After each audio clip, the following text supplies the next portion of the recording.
அதான் நான் ஒட்டில கவர் பண்ணிட்டேன்.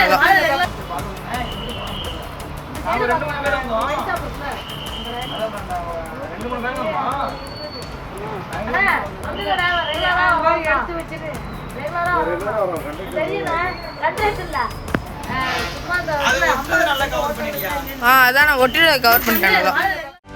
செய்திகளை உடனுக்குடனும் துல்லியமாகவும் தெரிந்து கொள்ள சப்ஸ்கிரைப் பண்ணுங்க.